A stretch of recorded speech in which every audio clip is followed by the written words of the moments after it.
member ng Eat Bulaga, The Singing Queens, tatlo na lang ba? Mahigit 5 buwan na nga ang nakalipas ng palitan ang Perifee ng bagong segment na The Age is Right.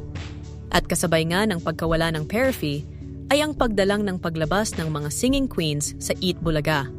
Sa sobrang dalang nga ay halos 3 o 2 beses na lang sa mga nakalipas na buwan kung mapanood ang buong grupo na magkakasama na mag-perform sa show.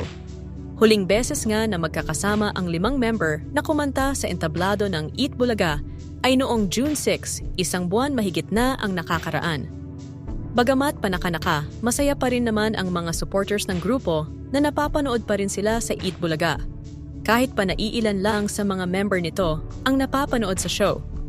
Pero napansin naman ng ilan sa mga taga-subaybay ng Eat Bulaga na 3 member lang ng Singing Queens ang madalas nilang nakikita. Ito nga ay sila Singing Queen Sam, Jean at Kizzy.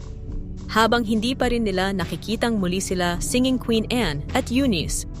Nagkaroon tuloy ng hinala at haka-haka ang ilan na baka daw wala na sila sa grupo. Hindi rin kasi kasama sila Anne at Eunice noon sa TVJ YouTube livestream Song by Request Father's Day Special kung saan sila Singing Queen Sam, Jean at Kizzy lang ang nandoon para kumanta. Mas lalo pang tumibay ang hinala ng mga netizens na 3 na lang ang member ng Singing Queens dahil sa official Instagram account ng grupo na pinapalo ng TVJ Production, makikita na tanging sila Singing Queen Sam, Jean, Kizzy lang ang nakapost. At bukod tangi lang din silang 3 ang nasa following list nito, kasama ang TVJ official.